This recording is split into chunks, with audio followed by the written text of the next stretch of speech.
Selamat malam semuanya. Apakah suara saya kedengaran? Boleh angkat tangan, lambaikan tangan. Puji Tuhan.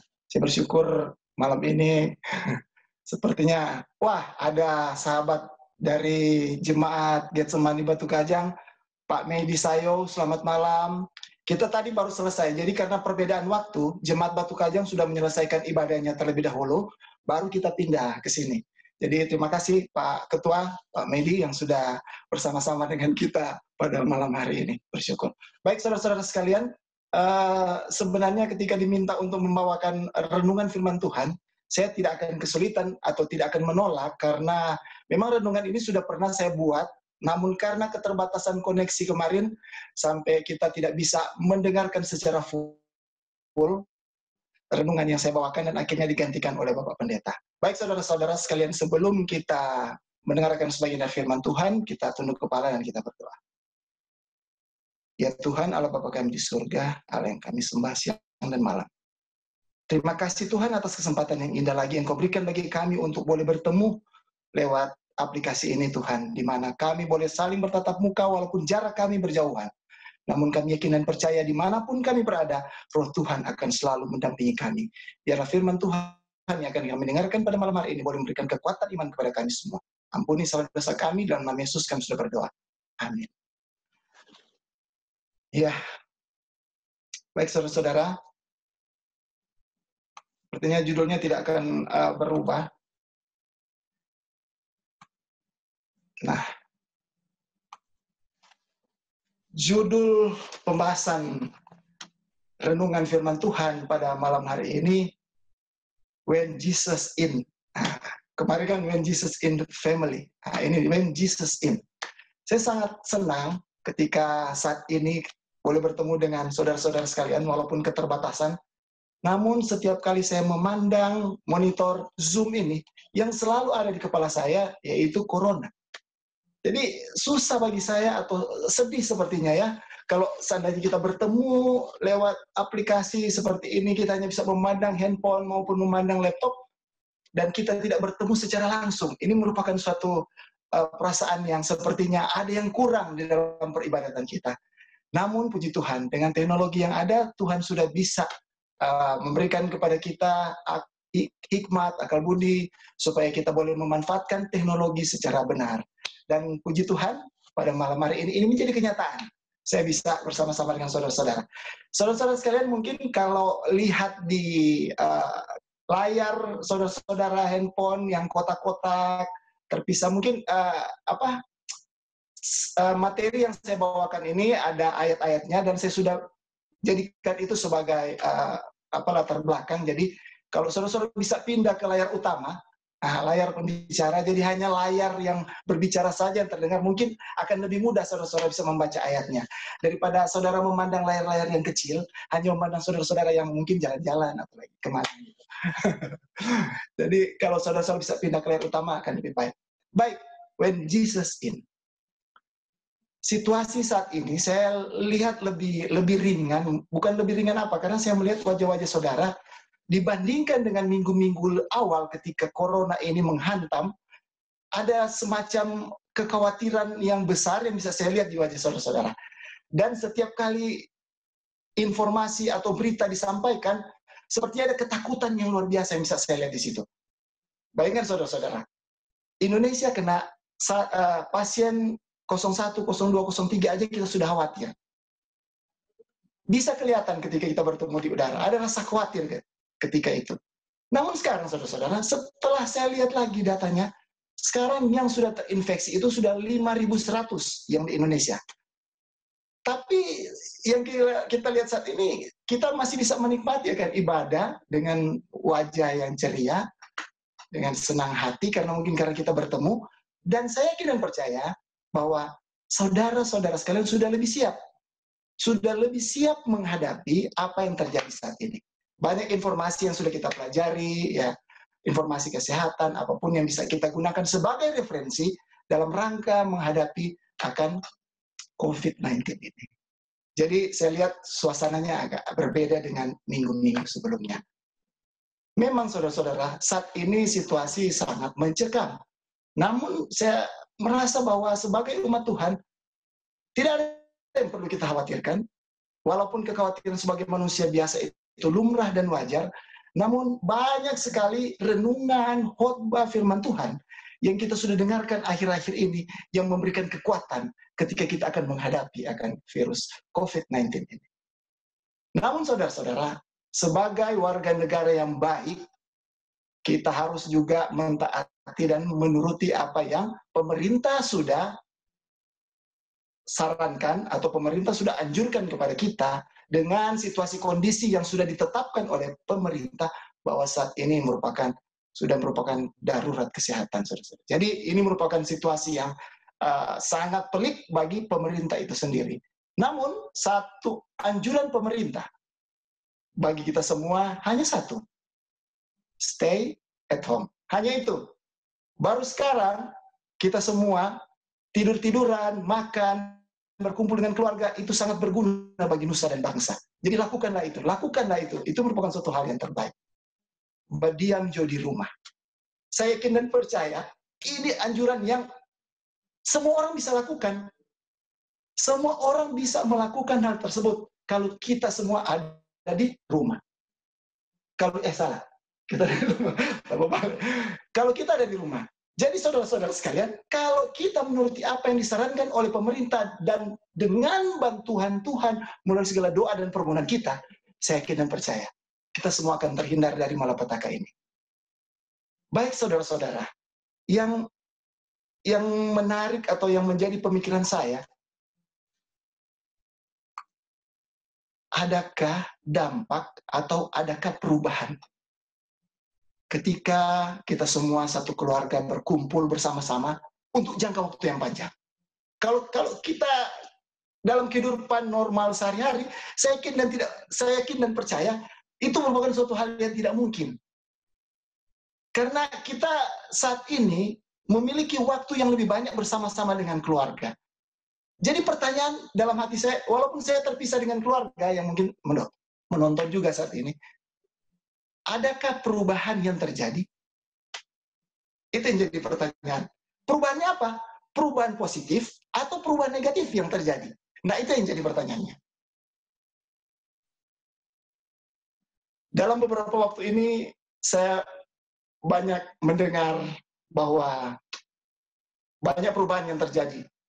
Banyak sekali orang-orang memberikan status, memberikan opini, memberikan pendapat, atau apapun yang menggambarkan keadaan mereka sudah tahan di rumah. Bahwa ini suatu situasi yang membuat kayaknya tidak betah di rumah. Tidak betah. Nah, ini merupakan dampak dari perubahan tersebut sebenarnya kalau saya bisa lihat. Situasi yang saudara-saudara atau orang-orang rasakan itu merupakan salah satu dampak apa yang terjadi dalam rumahnya. Kalau dia merasa menikmati bersama keluarganya, tentu dia akan mensyukuri hal ini, walaupun di luar sana ada virus corona. Tapi kalau hanya mengeluh saja, mengeluh, saya yakin dan percaya, di rumahnya itu tidak ada sukacita ketika bersama dengan keluarga. Bukankah begitu? Jadi pertanyaannya, apakah ada perubahan yang saudara-saudara sendiri rasakan ketika saudara-saudara berada bersama-sama dengan keluarga saat ini? Kalau dalam situasi normal, Bapak pergi kerja. Ibu juga ada juga di antara keluarga-keluarga yang bekerja. Ya, ini saya memberikan renungan umum saja. Karena saya yakin dan percaya di Jemaat Tumoto Alpha Omega Cibubur juga masih ada yang keluarganya di rumah, atau kerja dari rumah, atau bisnisnya di rumah. Nah, jadi sering ketemu. Tapi saya ingin membahas di mana ada keluarga-keluarga juga yang tidak memiliki banyak waktu untuk bersama-sama. Ada yang keluar, bapak ke kantor, ibu juga ke kantor, kemudian anak-anak ke sekolah. Jam bertemu mereka di rumah juga sedikit, kurang. Nah, kegiatan yang juga mereka lakukan, kegiatan yang masih kadang-kadang ada hubungannya dengan kantor, dan kadang-kadang masih ada hubungannya dengan sekolah. Jadi sepertinya waktu dengan keluarga itu kurang saat itu. Nah, saudara-saudara sekalian, saat ini merupakan saat yang tepat di mana kita mengadakan perubahan. Perubahan Yang positif atau negatif itu masih dalam tanda tanya. Karena saudara-saudara, dari beberapa informasi sebelum narapidana itu dilepaskan, tingkat kriminalitas di Indonesia menurun. Menurun drastis sebelum ada narapidana yang dibebaskan. Nah, yang tinggi saat itu adalah apa? Tingkat pertengkaran dalam rumah tangga. Karena apa, saudara-saudara? Karena mungkin di dalam keluarga ini 1, 2, 3 hari merupakan suatu hal yang menyenangkan untuk bertemu. Namun lebih daripada itu, kadang-kadang suatu hal yang membosankan. Nah, ini juga termasuk dari perubahan tersebut. Dampak dari perubahan tersebut. Dan kalau seandainya ada pertengkaran di rumah tangga, ada hal-hal yang kadang-kadang menjadi kita harus berdebat dengan pasangan kita, dengan anak-anak kita. Nah, itu bukan cuma sekarang, saudara-saudara. Dari dulu ada. Di Mika 7 ayat 6, sebab anak laki-laki menghina ayahnya. Anak perempuan bangkit melawan ibunya. Menantu perempuan melawan ibu mertuanya. Musuh orang ialah orang seisi rumahnya. Di Alkitab ada, saudara-saudara. Ternyata ada. Ada. Nah, dan hal seperti ini memang terjadi dalam kehidupan keluarga dimanapun kita berada. Namun saudara-saudara, apakah dengan semua ini akan membawa perubahan kehidupan keluarga kita semakin jauh daripada Tuhan atau semakin dekat kepada Tuhan? Semakin jauh hubungan kita antara keluarga satu dengan yang lain, atau semakin dekat hubungan antara sesama keluarga. Jadi momentum kita bersama-sama berada di dalam rumah saat ini, mungkin suatu hal yang sangat baik untuk bisa menjadi rekoleksi diri kita masing-masing. Ini semua untuk kita semua, bukan cuma saudara-saudara. Saya pribadi juga ingin merasakan hal seperti itu. Karena jarak kita yang berjauhan, keterbatasan kami. Nah, apa yang bisa membuat kita lebih dekat satu dengan yang lain? Tidak lain adalah dengan firman Tuhan. Firman Tuhan satu-satunya referensi yang paling baik untuk membuat kita lebih dekat satu dengan yang lain. Dengan waktu yang ada. Saudara-saudara, tidak ada alasan lagi. Kadang-kadang kita berargumen bahwa kita tidak ada waktu buat anak-anak. Kita kerja di kantor. Kita tidak ada waktu buat orang tua kita karena kita ada di sekolah. Kita tidak ada waktu untuk bersosial bersama-sama dengan keluarga kita kadang-kadang. Walaupun hari Minggu adalah hari waktu untuk bersama-sama. Namun kadang-kadang kita bisa langgar juga karena mungkin beban pekerjaan yang begitu besar di kantor. Kadang-kadang ada juga yang pergi kantor hari Minggu. Jadi saudara-saudara, inilah yang membuat kita bisa dekat, yaitu hanya dengan firman Tuhan. Sekedar hanya untuk mengingatkan saja buat kita semua. Ibu-ibu di rumah, saat ini saya ingin membagikan ayat dalam Amsal 12 ayat 4 dan Titus 2 ayat 5. Pertama-tama buat ibu-ibu dahulu. Saat ini memang saat yang membuat dilema bagi ibu-ibu. Banyak yang khawatir, banyak yang tidak bisa menyesuaikan atau tidak bisa beradaptasi dengan situasi ini. Baik itu karena terkungkung di rumah, atau tidak bisa keluar, atau tidak bisa kemana-mana. Namun satu hal, ibu-ibu itu tidak pernah lepas juga dari media sosial. Nah, kadang-kadang rupa Ibu Pendeta Pestatus kita baca, banyak yang berubah profesi. Saat ini. Banyak berubah profesi. Jadi tenaga kesehatan, jadi perawat mendadak. Tiba-tiba posting kesehatan semua. Luar biasa. Kemudian tiba-tiba berubah jadi instruktur senam. Saya lihat postingan dari keluarga Asa. Tiap pagi itu baju mur. So mulai senam, bergerak satu-satu. Pak Pendeta Luki juga saya lihat. Luar biasa. Berubah jadi instruktur. Tapi saya yakin dan percaya, masih lebih banyak yang positif, yaitu apa? Banyak yang jadi koki dengan menu-menu baru. Itu luar biasa. Nah, itu saya lihat juga banyak diposting itu di media sosial. Banyak menu-menu baru yang tampil, yang begitu menggiurkan, apalagi kesian orang yang tidak bersama istri di sini. Aduh, luar biasa. Nah, saudara-saudara, buat ibu-ibu di rumah, Amsal 12 ayat 4, istri yang cakap adalah mahkota suaminya, tetapi yang membuat malu adalah seperti penyakit yang membusukkan tulang suaminya. Titus 2 ayat 5. Hidup bijaksana dan suci, rajin mengatur rumah tangganya, baik hati dan taat kepada suaminya, agar firman Allah jangan dihujat orang.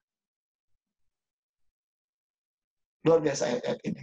Saya yakin dan percaya, ibu-ibu yang ada di Tumoto Alpha Omega Cibubur adalah ibu-ibu yang semuanya baik-baik, semuanya rohani, namun ayat ini hanya untuk mengingatkan saja bahwa apa yang kita lakukan itu ibu-ibu sudah lakukan itu suatu hal yang luar biasa. Dan ayat-ayat inilah yang memberikan dukungan kepada ibu-ibu sekalian. Oke, selanjutnya Bapak-bapak. Nah, ayat ini untuk Bapak-bapak. Ayat ini. Mulai dari ayat Efesus. Efesus 5 ayat 25. Hai suami, kasihilah istrimu sebagaimana Kristus telah mengasihi jemaat dan telah menyerahkan dirinya baginya. Kasihilah istrimu sebagaimana Kristus telah menyerahkan dirinya bagi umatnya. Nah, 1 Petrus 3 ayat 7. Demikian juga kamu, hai suami-suami, hiduplah bijaksana. Coba dengarkan baik-baik. Hiduplah bijaksana dengan istrimu. Sebagai kaum yang lebih lemah, hormatilah mereka. Sebagai teman pewaris dari kasih karunia, yaitu kehidupan, supaya doamu jangan terhalang. Nah, buat bapak-bapak, sekedar untuk mengingatkan, saya yakin dan percaya juga bapak-bapak yang ada di Tumoto Alpha Omega Cibubur adalah ayah-ayah ideal, ayah-ayah teladan, dan mereka melakukan hal ini. Jadi saya bersyukur bahwa kita semua masih sesuai dengan apa yang firman Tuhan katakan. Jadi saudara-saudara, untuk istri dan untuk suami. Pengkhotbah 9 ayat 9 mengatakan, Pengkhotbah 9 ayat 9 mengatakan, nikmatilah hidup dengan istri yang kau kasihi seumur hidupmu yang sia-sia, yang dikaruniakan Tuhan kepadamu di bawah matahari. Karena itulah bahagianmu dalam hidup dan dalam usaha yang engkau lakukan dengan jerih payah di bawah matahari. Bapak-bapak, ibu-ibu sekalian, saudara-saudara yang dikasihi oleh Tuhan Yesus, nikmatilah hidup dengan istri yang kau kasihi seumur hidup yang menurut Tuhan ini adalah sia-sia. Jadi jangan bangga dengan kehidupan kita, dengan mementingkan diri kita sendiri, pribadi masing-masing, tanpa memperhatikan pasangan kita, karena ini hidup adalah sia-sia. Marilah kita saling mengasihi satu dengan yang lain. Jangan sampai karena sering baku dapat di rumah dalam waktu yang sangat-sangat banyak waktu kita untuk boleh bertemu di rumah, terjadi permasalahan atau terjadi masalah yang membuat kita saling emosi, saling memarahi satu dengan yang lain. Karena saudara-saudara, ada yang kita dengar, saudara-saudara, ada di satu rumah tangga, seorang bapak dilaporkan istri kepada Satgas COVID dan dijemput Satgas COVID untuk dikarantina karena terjadi pertengkaran sebelumnya di rumah. Sebenarnya nyandak ketuk DP istri lapor karena nak tahan DP laki di rumah, lapor ke Satgas COVID dan dijemput di rumah langsung karantina. Nah, jangan sampai terjadi karena hal-hal seperti itu merupakan suatu hal yang sia-sia. Karena kita saling mencintai satu dengan yang lain. Kita harus hidup sebagaimana Tuhan mengasihi umatnya. Kemudian untuk anak-anak. Nah, ayat ini sangat-sangat familiar. Tentunya anak-anak hafal. Efesus 6 ayat 1. Hai anak-anak, taatilah orang tuamu di dalam Tuhan, karena haruslah demikian. Di dalam ayat ini, tidak ada syarat dan ketentuan berlaku. Jadi, jangan karena orang tua menghadiahkan handphone, karena orang tua memberikan jajan yang lebih, maka kalian menghormati dan mengasihi orang tuanya. Orang tua kalian. Nah, ayat yang diberikan di dalam Efesus 6 ayat 1, ini tidak ada syarat dan ketentuan yang berlaku. Jadi marilah anak-anak yang ada di rumah, yang ada duduk manis sekarang, ada badengar, ingatlah, taatilah orang tuamu di dalam Tuhan, karena haruslah demikian. Karena akan panjang umurmu apabila kalian menghormati akan orang tuamu. Dan sebagai orang tua kepada anak-anak. Mulai ayat Amsal 22 ayat 6. Didiklah orang muda menurut jalan yang patut baginya, maka pada masa tuanya pun ia tidak akan menyimpang daripada jalan itu. Amsal 22 ayat 6. Didiklah. Dan ini waktu yang paling tepat. Kita bersama-sama dengan anak-anak kita. Kita boleh mendampingi mereka ketika mereka belajar. Marilah kita mengajarkan kepada mereka hal-hal mengenai apa yang Tuhan inginkan atau apa yang Tuhan ingin buat untuk anak-anak kita. Saat ini yang paling tepat. Kesempatan yang paling indah ketika kita bersama-sama dengan keluarga. Dan ingat, Efesus 6 ayat 4. Dan kamu, bapak-bapak, janganlah membangkitkan amarah di dalam hati anak-anakmu, tetapi didiklah mereka di dalam ajaran dan nasihat Tuhan. Itulah yang diinginkan Tuhan. Jangan membangkitkan amarah anak-anak kita. Jangan membuat mereka emosi. Dalam waktu kebersamaan kita dengan keluarga, ingat, saudara-saudara, akan ayat ini. Nah, saudara-saudara sekalian yang dikasihi oleh Tuhan Yesus, ayat-ayat yang boleh kita bacakan tadi ini merupakan hal-hal yang tentunya sudah sering kita dengarkan bersama-sama. Sudah tentu dengan ayat-ayat ini kita semua yakin dan percaya bahwa akan ada perubahan di dalam kehidupan kita. Ketika perubahan itu datang, waktu untuk berbakti bersama-sama dengan keluarga adalah waktu yang paling indah yang boleh kita lakukan. Matius 18 ayat 20. Sebab di mana 2 atau 3 orang berkumpul di dalam namaku, di situ aku ada di tengah-tengah mereka. Waktu berbakti bersama-sama. Sangat menyenangkan. Yang kedua, Ulangan 14 ayat 26 bagian B. Makan di sana di hadapan Tuhan Allahmu dan bersukarialah engkau dan seisi rumahmu. Makan bersama dan bersukarialah. Karena ini yang Tuhan inginkan. Karena dengan kita bersukacita, itu akan membantu imun-imun yang ada dalam tubuh kita itu keluar semua tuh. Keluar semua. Dan itu akan menangkal apa, saudara-saudara? Menangkal virus yang sementara beredar saat ini. Akan membantu kita dalam proses penyembuhan apabila yang terkena. Jadi dengan bersukaria, maka kita akan memiliki ketahanan tubuh yang lebih baik. Jadi pertama berbakti bersama, bersukaria, kemudian belajar firman Tuhan. Mungkin terlalu panjang ayatnya, saudara-saudara bisa buka dalam Ulangan 4 ayat 9 dan 10. Belajar firman Tuhan. Sebagaimana bangsa Israel pada zaman Musa, Musa selalu mengingatkan bangsa Israel untuk berulang-ulang kali menyampaikan apa yang mereka lihat, apa yang mereka alami kepada anak cucu mereka, agar supaya semua perkara-perkara ajaib yang Tuhan sudah berikan dalam kehidupan mereka akan terbawa sampai akhir hayat atau sepanjang generasi mereka selanjutnya. Harus diajarkan berulang-ulang, belajar firman Tuhan. Dan waktu ini yang merupakan waktu yang paling tepat, karena kita bersama-sama dengan keluarga kita, bersama-sama dengan anak-anak kita, anak-anak yang tercinta. Saudara-saudara sekalian, bagaimana perubahan itu akan terjadi ketika kita sudah membaca firman Tuhan, kita sudah mendengarkan firman Tuhan, dan kita ingin perubahan itu terjadi. Hanya satu hal yang mampu membuat perubahan itu terjadi, ketika kita mengundang Yesus hadir di dalam keluarga kita. Mengundang Yesus dalam keluarga. Itu kunci, saudara-saudara. Walaupun saudara-saudara menguasai ayat-ayat yang sudah dibacakan tadi, namun kita tidak mengundang Yesus, maka itu akan menjadi sia-sia. Masih ingat peristiwa ketika Yesus diundang oleh Sakeus? Apa yang terjadi, saudara-saudara? Perubahan besar terjadi dalam kehidupan Sakeus.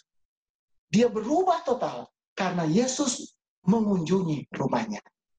Masih ingat perubahan yang terjadi ketika pernikahan di Kana? Oh, saudara-saudara, tuan rumah bersukacita karena mujizat pertama yang Yesus lakukan. di pernikahan itu karena mereka mengundang Yesus saat itu. Bagaimana kalau mereka tidak mengundang Yesus? Kekecewaan akan terjadi pada saat itu. Jadi saudara-saudara, kuncinya, mari kita mengundang Yesus dalam kehidupan keluarga kita, agar kita semua boleh berubah, boleh ada perubahan di dalam kehidupan keluarga kita. When Jesus in, the family is happy home. Ketika Yesus berada di rumah, sukacita akan menjadi bagian kita. Sukacita akan menjadi bagian saudara-saudara sekalian. Saudara-saudara sekalian, ketika kita mengundang Yesus dalam kehidupan, maka akan terjadi perubahan. Saya akan bacakan satu kutipan. Sebagai manusia, kita pun kerap melakukan kesalahan. Seringkali kita melakukan sesuatu tanpa berpikir panjang, hanya menuruti emosi dan keinginan saat ini. Sehingga tak jarang kita pun menanggung akibat tak tertanggungkan. Tidak bisa kita tanggung. Kabar baiknya, seburuk apapun kerusakan yang terjadi di dalam hidup kita, Tuhan masuk ke dalam hidup kita dan melibatkannya dalam segala hal. Saat kita taat melangkah mengikuti aturan-aturan atau mengikuti janji-janji Tuhan, kita pun akan menjadi milik Tuhan sepenuhnya. Kita akan mengalami kehidupan bersama Tuhan lebih dalam lagi setiap harinya. Dan Dia akan bekerja dalam segala perkara untuk menggenapi janjinya kepada kita. Dan tentunya, saudara-saudara sekalian, ketika Yesus ada dalam kehidupan, maka janji yang indah akan menjadi milik kita semua. Ketika semua keluarga, kehidupan kerohaniannya mulai bertumbuh dan ada perubahan di dalam keluarga kita masing-masing, tentunya itu juga akan kita bawa ke dalam jemaat kita. Jemaat tercinta Tumoto Alpha Omega. Satu hal terakhir saya mau katakan, satu hal yang selalu saya rindukan di dalam jemaat Tumoto Alpha Omega Cibubur, bahwa rasa persaudaraan, persatuan, saling mengasihi, perhatian satu dengan yang lain, yang jelas-jelas bisa saya alami dan bisa saya saksikan sendiri. Itu merupakan suatu hal yang paling saya rindukan dari jemaat Tumoto Alpha Omega Cibubur. Kiranya renungan pada malam hari ini memberikan kekuatan kepada kita. Marilah kita selalu bersuka cita apapun yang terjadi, karena kita yakin dan percaya bahwa Tuhan selalu ada, karena kita selalu mengundang Dia dalam kehidupan kita, di keluarga kita masing-masing. Saya bawa dalam nama Tuhan Yesus. Amin.